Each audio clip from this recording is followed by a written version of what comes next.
Pak cantik, kaya gitu ya. Kenapa? Ya itu adalah masalah. Gitu. Mereka itu maka agama benar yang bisa menjawab. Yang lain begitu. Maka bersyukurlah Bapak Ibu sekarang hidupnya sehat. Terus kemudian itu adalah kesehatan adalah keberuntungan yang besar. Kemudian kepuasan adalah kekayaan yang sangat berharga. Puas apa yang kita miliki ini adalah harta yang sangat berharga.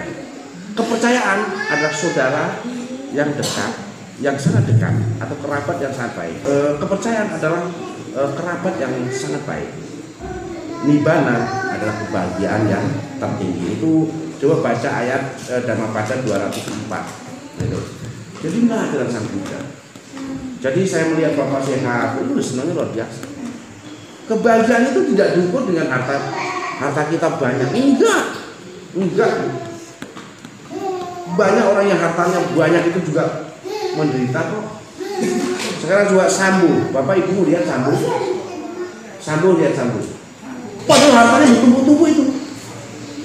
Hartanya bermiliar-miliar, bahkan ditemukan di rumah itu hartanya 900 miliar. Itu harta yang ada di rumah itu, artinya duit cash 900 miliar. Tapi sekarang menderita. Kenapa? Karena perbuatannya membunuh Sambo. Perbuatan tuh. Jadi segala sesuatu yang ada di dunia ini karena perbuatan kita, nggak ada lain. Sama ini yang menentukan hidup kita ini diri sendiri, Pak. Maling itu berdoa nggak, Pak? Ketika maling, begitu kecil dia berdoa nggak ketika luput? Semoga saya ketawa. Berdoa nggak? Begitu nggak ketemuan, mawas. Oh Tuhan mengabulkan doa saya. Berarti mengabulkan jatuh.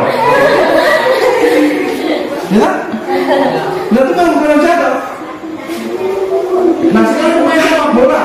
Ini Thailand, banyak orang Buddha. Musuh Indonesia, banyak orang Islam. Yang Thailand berdoa enggak? Seragam Buddha. Yang Indonesia berdoa enggak? Seragam Islam, karena mereka Islam. Pandai menang Thailand, berarti doanya ini nggak dikabulkan. Ini nggak bisa begitu. Tergantung kemampuan, kekuatan seseorang. Dan sambil berdoa, Tuhan itu ada satu. Jadi Tuhan itu tidak ikut campur urusan manusia. Tergantung manusia itu mau berbuat apa ya mau silakan. Berbuat baik ya dapat baik, berbuat jahat ya dapat jahat. Berarti sudah selesai detik. Jadi Bapak Ibu Saudara sekalian, mudah-mudahan Bapak Ibu selalu sehat karena kesehatan yang utama. Dan mudah-mudahan kita semua selalu mendapatkan berkah. Saya bisa datang ke sini ini kalau nggak salah sudah 22 kali ya. 2 kali, Pak. 2 kali. Saya datang ke sini 2 kali. Pertama saya datang itu kalau nggak salah pada waktu itu ini masih dibangun ya. Iya. Masih dibangun ya. Iya.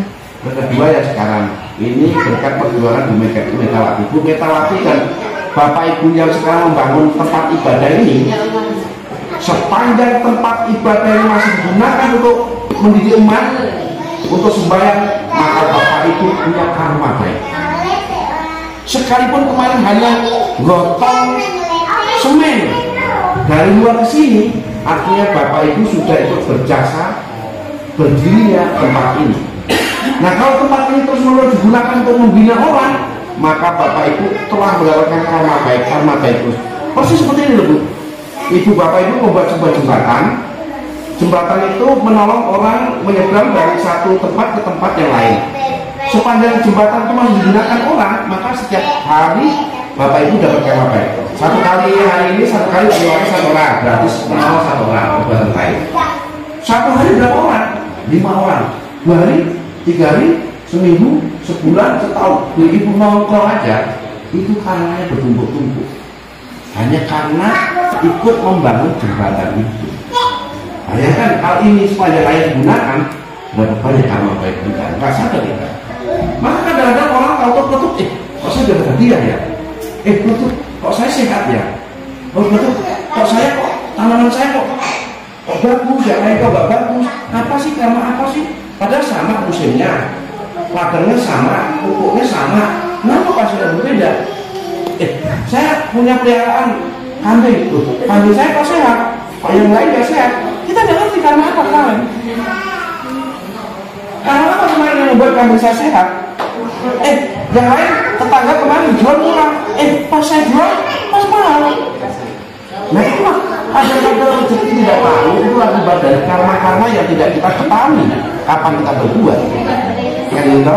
Nah itu oleh karena itu, mari Bu, Pak, kita berbuat baik. Kalau datang pelihara di sini, kalau semuanya kotor, sapu aja. Itu tanpa sadar kita berbuat baik.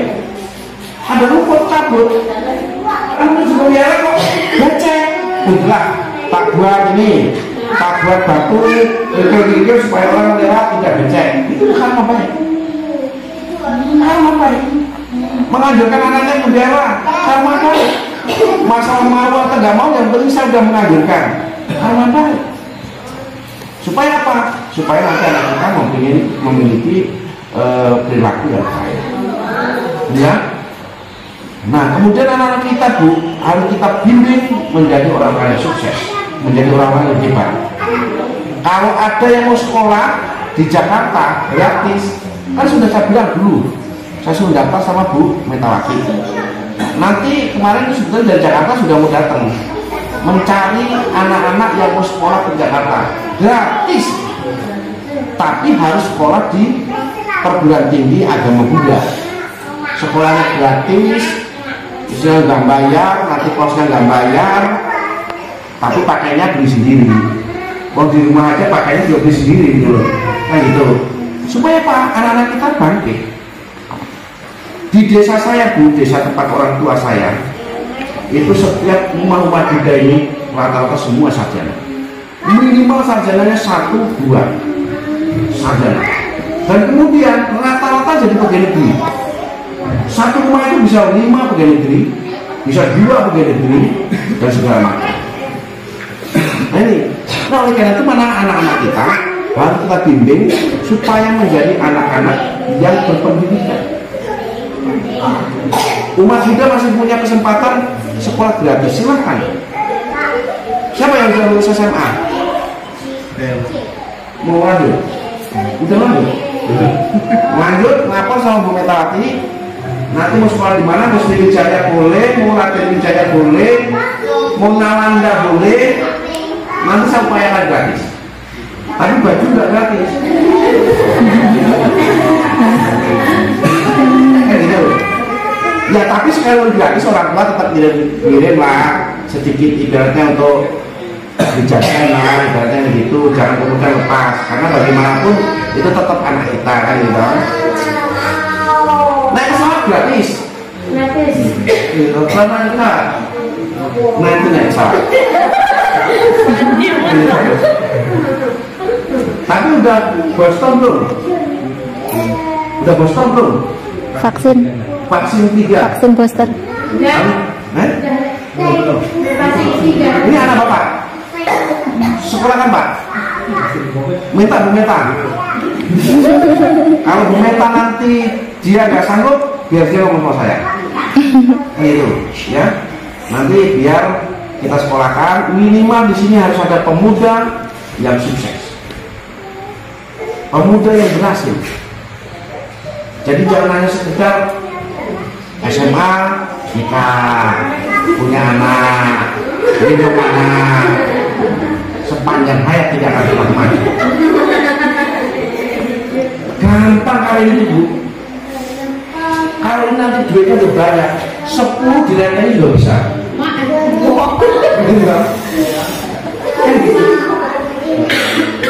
Kan gitu. Nikah itu gampang. Jangan sukses dulu. Ini anak siapa? Anak Bapak? Ibunya mana? Ibunya. Suruh sekolah Bu. Pacaran jangan dulu. Gitu. Ya sekolah. Jangan nggak tahu lah dia. Hah? Nggak tahu apa rumahnya. Wah kalau pacaran ya dilihat Bu. Kadang-kadang dia ngumpul-ngumpul dah. Ini pokoknya suruh sekolah. Ini yang ke sekolah kemana? Pekanbaru, dekat banget. Amin itu bukan Bali. Sekali itu Jakarta. Bukan baru nanti bola Bali.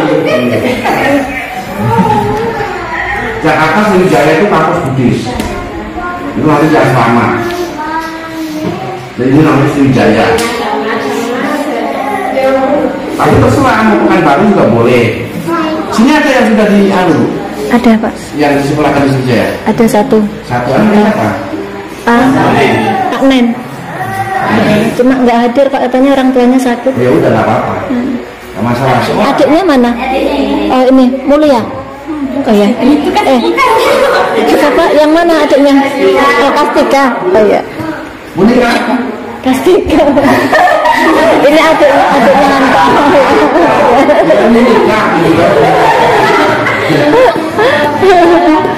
Kastika ya. Pokoknya anak-anak Bapak Ibu kalau sudah lulus SMA mau sekolah, mumpung Ibu Megawati masih baik hati, ada kan berubah juga kan. Nah kemudian nanti apa namanya, kalau Ibu Megawati tidak sanggup nanti ngomong sama saya, nanti saya carikan donatur kan gitu. Karena kemarin ada beberapa orang datang sini termasuk Pak Sapati tapi nggak jadi untuk mencari anak yang mau sekolah. Bayangkan dicari yang mau sekolah gitu. Kalau yang sudah terlambat, yang sudah tua-tua ya mau sekolah juga boleh, tapi kan nggak expired, tidak kedaluarsa. Coba contoh Pak sekarang, tahun ini saya punya jatah 70 menjadi ASN, aparatur sipil negara, pegawai negeri, tapi yang disebut dengan P3K, tidak ada misi. 70 saya nyari orang yang harus mengisi, nggak ada Pak. Jadi serapannya dapat berapa? Dapat 12. 12. Yang misi cuma 2 yang masuk. 10 nggak terisi. Pak Soyadi sama Pak Mastika. Yang lainnya nggak bisa masuk. Karena sarjana kita kurang. Gitu. Kemudian seluruh provinsi itu jatah 70. Total jenderal yang bisa masuk cuma 11 orang. Sementara orang berbuat untuk jadi pegawai negeri. Nah ketika kita pada kesempatan ini nggak ada daftar, cuma bayangkan orang nggak rugi gitu.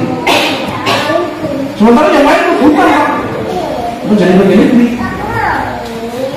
Pegawai negeri itu gajinya kan besar sekarang. Gajinya besar. Begitu diangkat gitu, contohnya begitu diangkat golongan 3A ada. Itu kan mungkin sekitar 3 jutaan ya, 3 juta berapa? 3 juta. Tambah tunjangan, tunjangannya sebesar gaji 3 juta juga atau 6 juta. Tambah tunjangan daerah, kalau daerah itu punya kemampuan seperti Bengkalis bisa 9 juta loh. 8 juta sampai 9 juta, atau 6 juta ke atas lah. Begini ini. Maka karena itu anak-anak tidak boleh begitu lulus pacaran nikah, lulus pacaran nikah, nanti menyesal ketika dia umur tua. Coba tanya ke bapak-bapak kita, menyesal dulu gara-gara pacaran, gara-gara pacaran gitu kan, akhirnya sekarang menyesal kan, gitu. Coba kalau dulu mau sekolah kan gitu kan, ini kan gitu. Saya yakin ini yang tua-tua menyesal karena nggak mau sekolah dulu, gitu. Untung saya masih mau sekolah. Kan gitu masih sempat pas sekolah, akhirnya saya juga bisa jadi pegawai negeri kan gitu. Oleh karena itu maka tahun ini saya punya jatah, Bu Meta punya jatah 12, cuma 11 cuma di sini 2. Saya mohon kepada bapak-bapak, ibu, anak-anak yang didorong untuk sekolah supaya ketika ada kesempatan itu bisa ikut melamar, ikut apa yang masuk kan gitu. Nah, harapannya seperti kayak gini, lulus sekolah, jangan berhenti. Itulah saya bantu orang tua, jangan bantu nanti kalau sukses. Tapi sekolah belum benar. Ketika nanti sukses, bantu kita jauh lebih besar. Kebahagiaan orang tua itu ada satu, anaknya sukses. Orang tua menangis kegembiraan ketika anaknya sukses. Orang itu tidak minta harta, tidak minta nanti dikasih duit bertumpuk-tumpuk, ya. Tapi hanya melihat kebahagiaan ketika anaknya sukses. Itu saja. Itu kebahagiaan yang luar biasa. Itu lebih daripada uang ratusan juta, lebih daripada emas. Kebahagiaan itu. Maka anak-anak harus membuat orang tua bahagia. Membuat orang tua bahagia itu bukan berarti ketika orang tuanya sedih ambil gitar nyanyi Bengawan Solo. Membahagiakan orang tua yang menjadi anak yang sukses. Ini loh, sukses macam-macam. Jadi pengusaha yang sukses, atau jadi pegawai negeri, atau jadi orang yang hebat, menjadi anggota dewan, menjadi apalah yang penting membuat keluarga itu bahagia. Jangan sekali-kali narkoba, karena narkoba risikonya adalah hancur. Jangan sekali-kali narkoba. Oleh karena itu maka saya mohon pada bapak-bapak dan ibu-ibu, awasi anak-anak kita jangan sampai tersentuh narkoba. Kalau udah narkoba bahaya. Ini otaknya udah putus sarafnya. Jadi saya pernah ke Paramasi di tempat untuk rehabilitasi orang narkoba. Kalau udah narkoba nanti gini bu, dari pagi sampai sore begini. Asal kesetarkan musik begitu tuh. Temperamentnya tinggi, mudah marah. Apa yang ada di motor dijualin hanya untuk beli pil ekstasi. Itulah. Nah inilah harapan saya, mudah-mudahan adik-adik, bapak-bapak, ibu bisa semangat untuk bisa terus menerus berjuang demi anak-anaknya, dan saya kepingin bapak ibu terus menyemangati anak-anaknya supaya anaknya terus bisa sekolah sampai perguruan tinggi. Pokoknya harapan saya masih ada 2 tahun di sini, yaitu saya pensiun tahun 2025. Berarti masih ada kesempatan kalau memang tahun depan besok ada yang lulus SMA, saya akan perjuangkan itu gratis.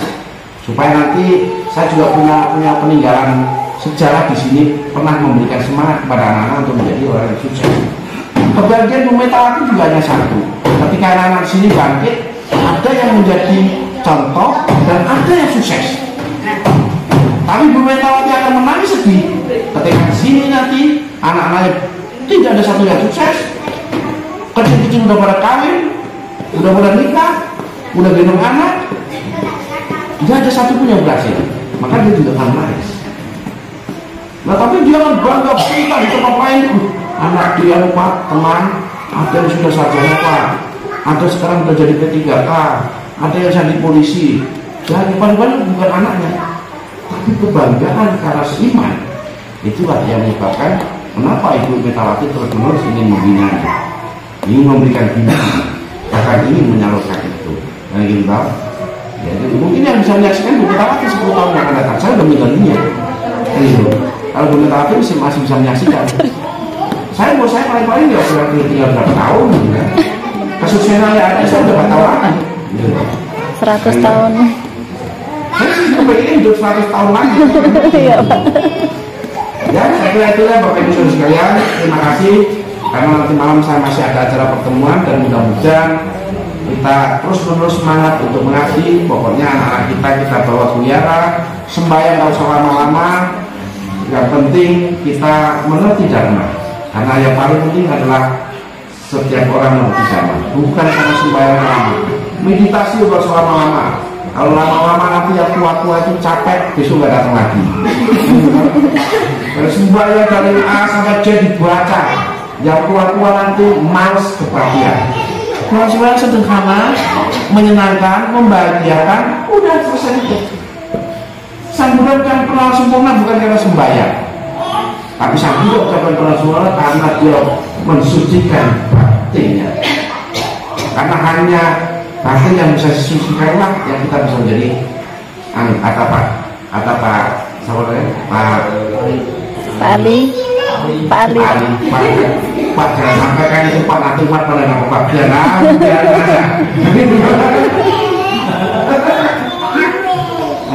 memang begitu Pak. Yang perlu kita bersihkan dalam pikiran.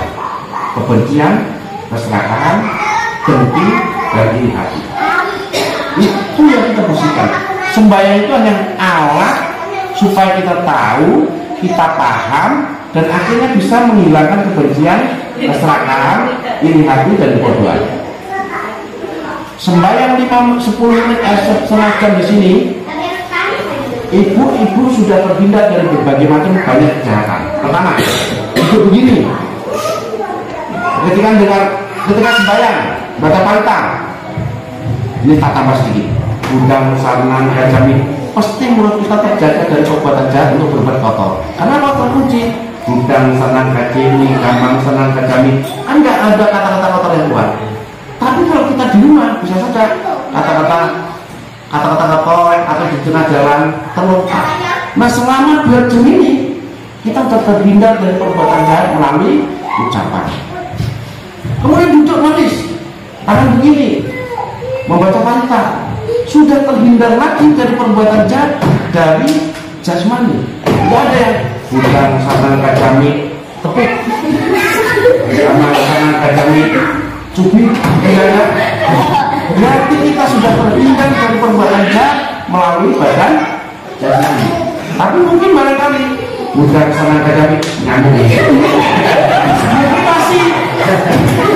Mungkin masih kalau nyamuk, tapi nepuk pantatnya temennya enggak. Enggak mungkin kan? Bukan sarana kajami, sarana kajami, mungkin enggak? Berarti kita berhubungan dari perbuatan jahat melalui badan jasmani. Selamat dari sini. Kemudian ketika kita meditasi, di dalam meditasi kan pikiran kita disuruh untuk berdoa, semoga semua makhluk berbahagia, semoga semua berarti selama kita di dunia, pikiran kita terhindar dari perbuatan jahat atau terhindar dari memikirkan perbuatan jahat. Nggak ada yang meditasi di semoga Pak Terjawab Cembera.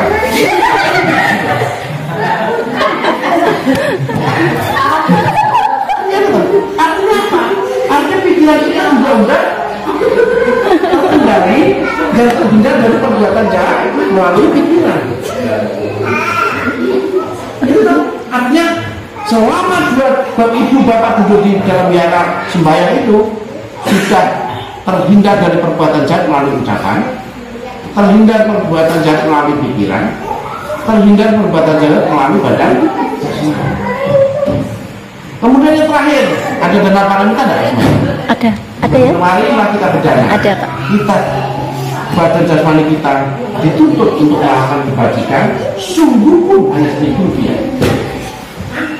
Tetapi kita dilatih untuk melepas, tidak serakah, tidak pelit, dilatih untuk selalu melepas untuk kebahagiaan orang lain. Jadi manfaatnya banyak. Di samping juga ketika kita berbuat baik, di samping berbuat baik kita terhindar dari perbuatan 2 jam paling lama, 1 jam. Jangan lama-lama nanti bosan jadi saudara. Terima kasih, selamat siang, selamat sore, namo buddhaya.